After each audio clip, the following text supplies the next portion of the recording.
right, music fans, welcome back. It is Dave, the Real Music Observer, observing real music in real time for real people just like you right there. And me. Yeah, me too. Journey and Def Leppard pretty much sell out the state of Florida last night out in Fort Lauderdale. Pictures coming in of an absolutely packed arena. And fans pretty enthusiastic about the show. Most of the feedback and comments regarding it were very positive. Tonight, it's Tampa. Again, the show is sold out ahead of time.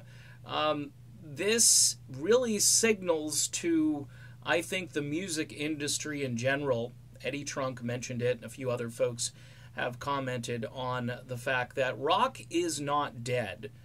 The problem is it's on life support, and it's being supported mostly by fans who are ignoring their local classic rock stations for the most part because of the repetitive nature of what they're doing, the focus testing. A lot of these so-called mix radio stations, the ones that aren't playing the new Steve Perry song, and basically tell us that they're not going to. They have no intention on playing it. There are some stations that have played it, but then, as yours truly has stated, they gave it a spin, a token spin, to say, hey, here's Steve, go to YouTube or go to Apple or Spotify and have at it. But we're collectively not playing it. We've just decided that it doesn't fit what we do. Okay.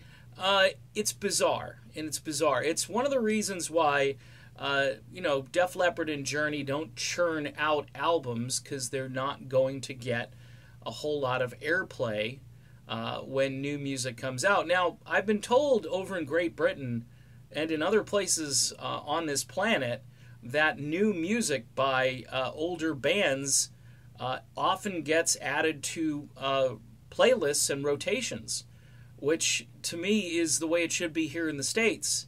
I'm just flabbergasted that nobody has the guts to say, hey, Def Leppard was cool back in the 80s, and they're still pretty cool now. They're selling out these huge arenas, but nobody locally at your local 98.3 radio station has the wherewithal to play it. And most of these stations, by the way, are owned by real big entities. I think if you go to any website, it's going to pop up as like iHeartRadio, okay? And then there's somebody above that says, well, all the iHeart stations are pretty much going to play this, okay? There's no regional flavor to it.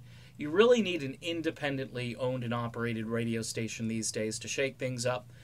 My buddy Bill at Class X Radio up in Ohio, that's a work of art. That's a great radio station. He's got the Escape channel, and he's got the Classic Rock channel, and they're playing things like Honeymoon Suite. Nobody's playing Honeymoon Suite anymore. Nobody.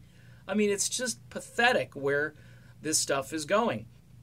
But Journey and Def Leppard, I mean, you would think people are just like, yeah, been there, done that.